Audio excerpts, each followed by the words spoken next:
Page number 49. తద్భ్రమార్జన మాత్రస్తు మోక్ష ఇత్యభిధీయతే. ఆ మనస్సును పుట్టకుండా చెయ్యడం మాత్రము, ఆ మనస్సును పుట్టకుండా చేయడం మాత్రం చేతను మోక్షము సిద్ధించునని భావం. మనస్సు ఎప్పుడెప్పుడు పుట్టుంటుందో దేని గురించి దాని గురించి దీని గురించి వాడను వీడను అనుకుంటుంటే మనస్సు పుడుతూ ఉంటుంది. ఆ మనస్సు పుడుతూ ఉంటే ఆ మనస్సులో ఆ ప్రపంచం అంతా కనిపిస్తూ ఉంటుంది. ఆ కనిపించే ప్రపంచాన్ని ఈ జ్ఞానం చూస్తూ ఉంటుంది. చూసి ఈ జ్ఞానము దీనికి తాను వేరు మనస్సు వేరు అన్న జ్ఞానం అక్కడ లేదు కాబట్టి అదే తానైపోతుంది. ఏది ఎదురు కనిపిస్తుందో అదే తానైపోతుంది. ఆ తానైపోవడంతో అక్కడ దాంట్లో ఉండేటువంటి సుఖ దుఃఖాలన్నీ ఇది అనుభవించని మొదలు పెడుతుంది. మనసే మాయా స్వరూపం కాన ఏమాత్రము భ్రమ కలిగినను అజ్ఞానమగు. అజ్ఞానమవుతుంది. మనస్సు మాయాస్వరూపం అంటే, మాయాస్వరూపం అంటే లేకుండా ఉండి మనం ఏదనుకుంటే అప్పుడు అదిగా కనిపించేటువంటి స్థితి కలిగింది. వాస్తవంగా దానికి ఒక రూపము లేదు. ఒక ఏదైనా ప్రపంచము అన్నీ భావిస్తున్నట్టు అది భావించగలిగిన స్థితి కూడా దానికి లేదు. దాన్ని భావించడానికి నేను అనేటువంటి వ్యక్తి రూపమైనటువంటి ఈ వ్యక్తి అనుకుంటాడు, అది వేవాలా, ఇది వేవాలా, ఇట్లా పోవాలా, ఇట్లా పోవాలా అని ఈ వ్యక్తి భావంతో నేను అనేవాడు ఎప్పుడెప్పుడు అనుకుంటూ ఉంటాడు.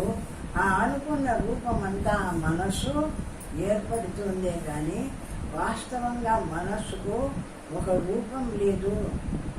ఒక రూపమే ఉండేటైతే ఒకటి ఇది విడిచిపెడతావు, ఇంకొకటి అనుకుంటావు. అనుకున్నప్పుడు ఆ రూపం ఏర్పడుతుంది, ఈ రూపాన్ని వదిలేస్తుంది. కాబట్టి మనస్సుకే ఒక రూపం ఉన్నట్టయితే ఒకదాన్ని విడిచి ఇంకొక దాన్ని రూపం పొందలేదు. ఏది తన రూపమో తనయో అట్లే ఉండిపోయిండు. అట్లా లేదు. మనస్సుకు లక్షణం ఏమంటే అది నిరాకారం, దానికి ఏ రూపము లేదు. ఇప్పుడు అద్దం లాంటిది అనుకో. ఇప్పుడు అద్దం ముందర ఏది పెడితే అది ప్రతిబింబిస్తుంది. అది తీసి ఇంకొకటి పెడితే అది ప్రతిబింబిస్తుంది. ఈ ప్రతిబింబించిందే కానీ మనం ఎదురుగా తెచ్చిన వస్తువు అద్దానికి ఏమన్నా ఆ వస్తువు ఉండడం దానికి సహజమైన లక్షణమా అంటే కాదు. అది శుద్ధమైనటువంటి అద్దం లాంటిది మనస్సు కూడా. దాన్ని ఏ విధంగా నువ్వు భావిస్తూ ఉంటావో ఆ భావించిన రూపాన్ని అంతా పొందుతూ ఉంటుంది. నువ్వు భావించకుండా నిలిచివనుకో, ఏది అనుకోకుండా అప్పుడు ఏ రూపము పొందకుండా కూడా ఉండగలిగే శక్తి మనస్సుకు ఉంది. అటువంటిది మనస్సు అంటాడు. కనుక మనోలయము మోక్షముకు ముఖ్య సాధనంగా ఉన్నది. ఆ మనస్సు లయమైపోవడం అంటే దేన్ని అనుకోకపోయినప్పుడు మనస్సు అవి ఏ రూపము పొందలేదు కదా. అప్పుడేమైంది, మనస్సు లయమైపోయింది. ఏది అనకుండా నిలిచిపోయింది. ఆ ఏది అనకుండా నిలిచిపోయినప్పుడు మనం ఏది అనకుండా నిలిచిపోయినప్పుడు మనస్సు ఏ రూపము చెందకుండా లయమైపోతుంది. ఆ లయమైపోయిన స్థితిలో కేవలము ఇక్కడ చూసే జ్ఞానం ఒక్కటే ఉంటుంది. చూసే జ్ఞానం ఉంది కానీ నా ఎదురుగా మనస్సు అది పొందేటువంటి రూపాలు ఏవీ లేవు. కాబట్టి అక్కడ ఆ ప్రపంచం లేదు కాబట్టి శుద్ధంగా జ్ఞానమాత్రంగా నిలిచి ఉన్నాం. ఆ విధంగా జ్ఞాని అయినటువంటి వాడు మాటికి మనస్సు విషయాన్ని అందించి అది ఇది అని దానికి రూపాలు అందించకుండా ఎంత మౌనంగా నిశ్శబ్దంగా నిలబడుతూ ఉంటాడు. అంతంతా ఈ మనస్సు నిరాకారమై నిలుస్తూ ఉంటుంది.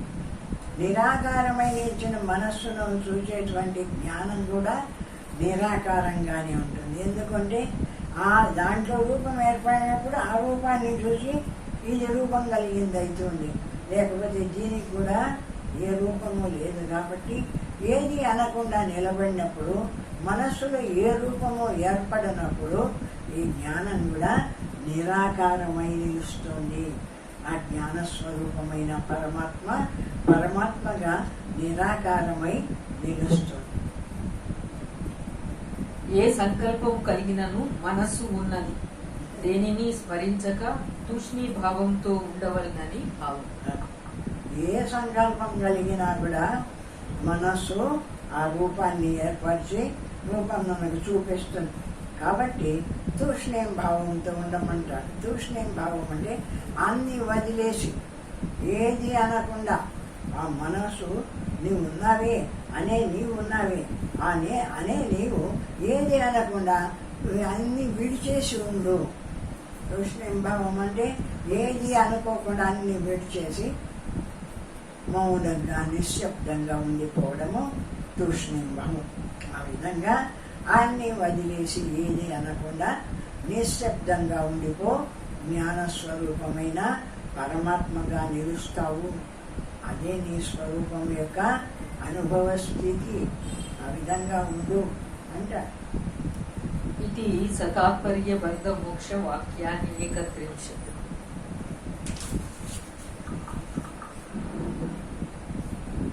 సతాత్పర్య విద్వన్నిందా వాక్యాన్ని వింశతి.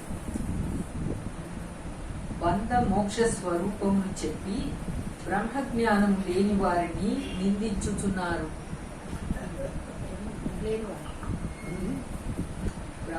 బంధ మోక్ష స్వరూపం బ్రహ్మజ్ఞానం కలిగి ఉంటే, ఏదో ఎప్పుడూ లేకపోయినా జ్ఞానం కలిగి ఉంటే కొంతసేపు బ్రహ్మత్వంలో ఉండి మోక్షాన్ని పొందుతూ ఉండి మళ్ళా ప్రపంచంలోకి వస్తూ ఉంటారు.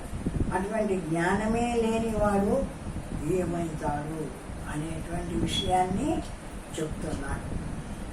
ఎవరు తాను సంసారినని, తనకు దేవతలు ఫలమునివ్వవలెనని కోరిక కలవారై తన నిజ రూపమును తెలుసుకొనక తాను వేరు దేవతలు వేరు అని భావించి తనకన్నా వేరగు దేవతలను ఉపాసించుచున్నారు.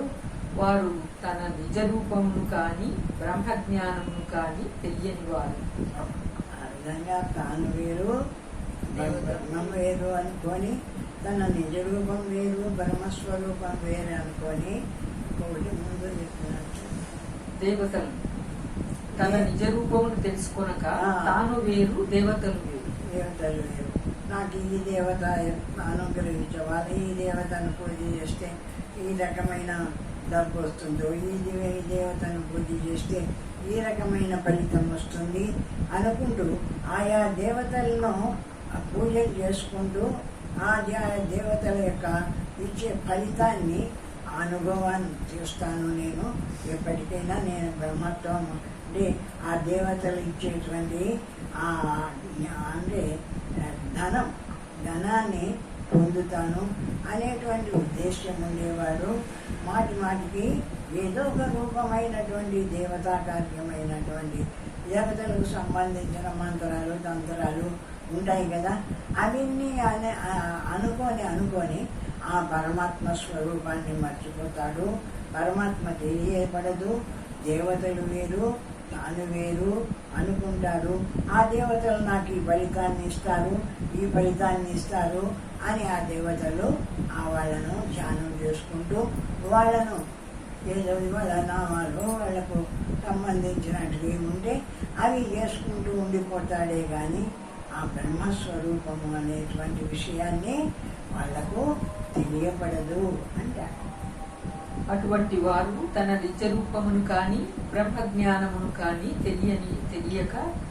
తెలియని వారు. అట్టి వారు పశువులతో సమానం. అటు వాళ్లకు తన నిజ రూపం ఏమి ఇదైంది తెలియదు. సర్వవ్యాపకంగా ఉండేటువంటి బ్రహ్మము యొక్క స్వరూపం ఏమిదైంది తెలియదు.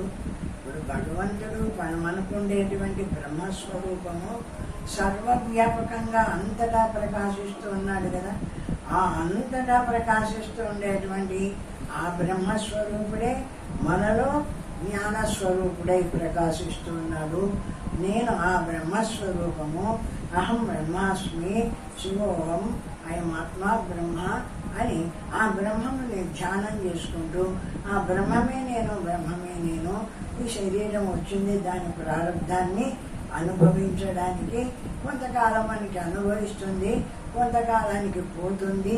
కాబట్టి ఇది కాదు నేనెవరు అంటే ఆ జ్ఞాన స్వరూపమైన ఆ పరమాత్మ స్వరూపం ఏదుందో బ్రహ్మస్వరూపము అది నా స్వరూపము అని తెలుసుకున్న వాళ్ళు ఆ ముక్తిని పొందుతున్నారు, మళ్ళా జన్మ లేనటువంటి మోక్షాన్ని పొందుతున్నారు.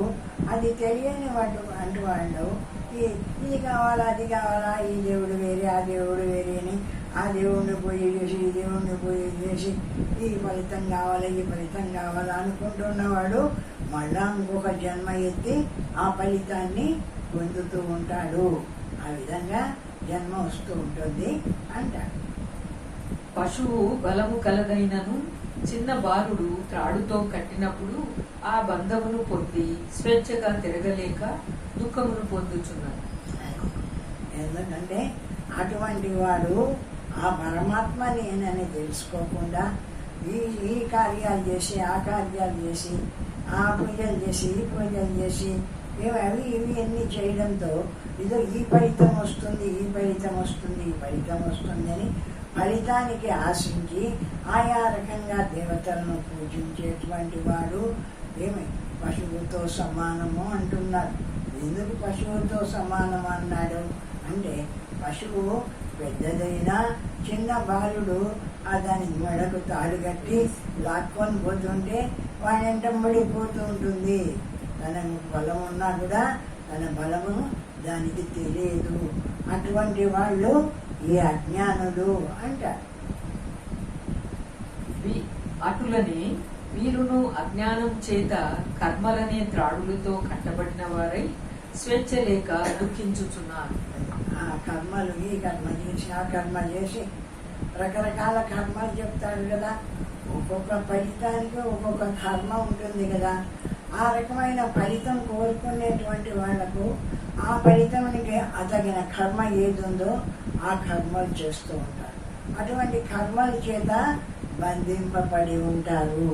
అంటే ఆ కర్మలు చేసుకుంటూ ఆ ఫలితం కోసం ఆశిస్తూ అట్లా ఉండిపోతారే కానీ నాకు ఏది వద్దు, అనంతమై సర్వవ్యాపకంగా ఏ బ్రహ్మస్వరూపం ప్రకాశిస్తుందో ఆ బ్రహ్మము నా స్వరూపము, నాకు మళ్ళా ఇటువంటి శరీరం వద్దు, ఈ జన్మ వద్దు, ఆ ఫలితము వద్దు, నాకేది వద్దనుకున్నవాడు నేను బ్రహ్మస్వరూపము పరమాత్మ స్వరూపము అని పరమాత్మ స్వరూపంగా జ్ఞానమాత్రంగా ప్రకాశిస్తూ ఉంటాడు.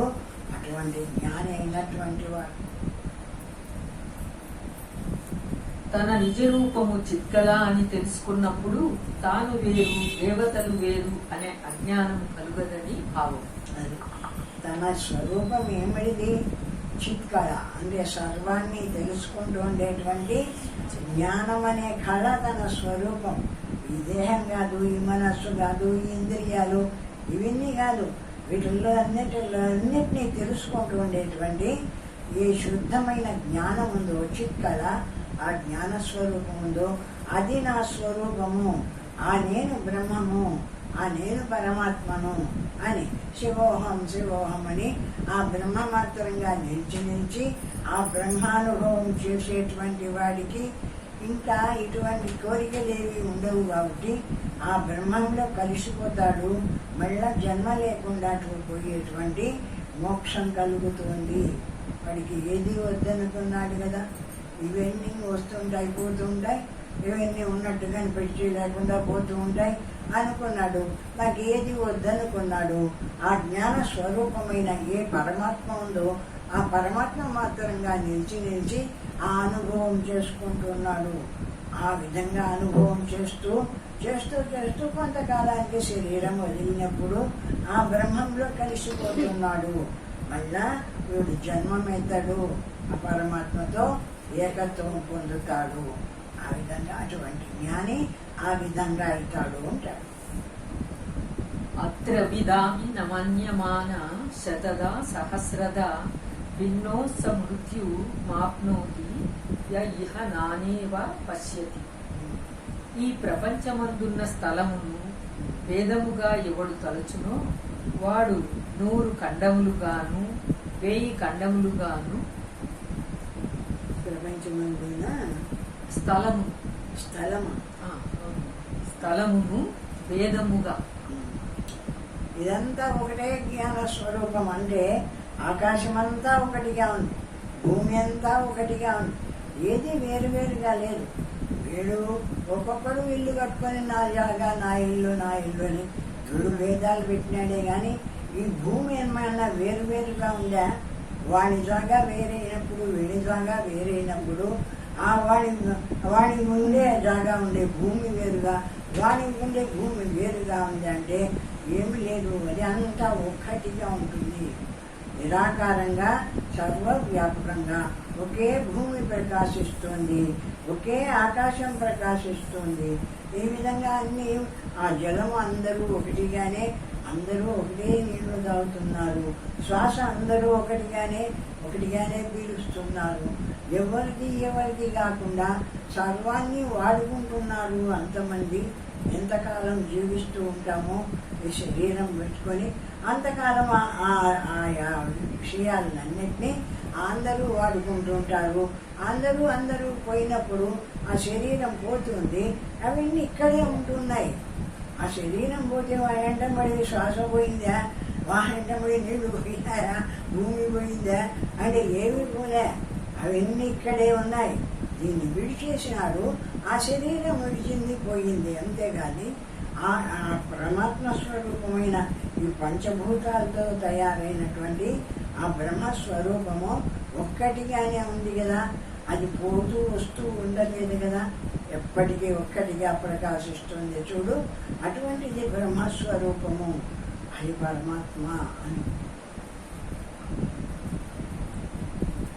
తాను భిన్నమై అవిద్యా సంబంధమైన జనన మరణ ప్రవాహమును పొందుచున్నాడు.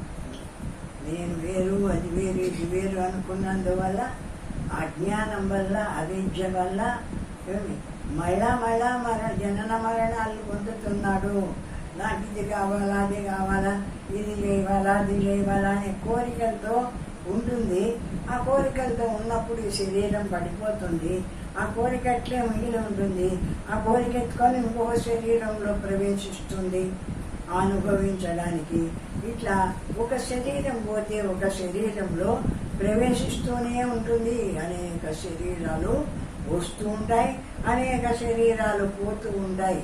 ఆ విధంగా ఏదేది కావాలా, ఇది కావాలా, అది కావాలా అన్న కోరిక ఉందో ఆయా కోరికల ప్రకారము ఆయా శరీరాలు వస్తూ ఉంటాయి, మళ్ళా అనుభవిస్తూ ఉంటాడు.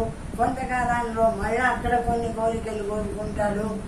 మళ్ళా అనుభవించడంలో ఆ కోరికలను ఉండే సమయంలో ఈ శరీరం పోతుంది.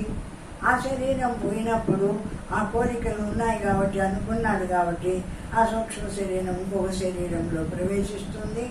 ప్రవేశించి అక్కడ ఆ కోరికలు తీర్చుకోవడానికి ప్రయత్నం చేస్తుంది. అక్కడ ప్రయత్నం చేసినప్పుడు ఆ కోరికలు కొన్ని తీరుతాయి, కొన్ని ఇంకా నిలబడతాయి. వాటి కోసం మళ్ళా జన్మ, ఆ శరీరంలో కూడా కొన్ని కోరికలు చేస్తుంది, దానికి గాను మళ్ళా జన్మ. ఈ విధంగా అనేక జన్మలు ఎత్తుతూ ఉంటాడు.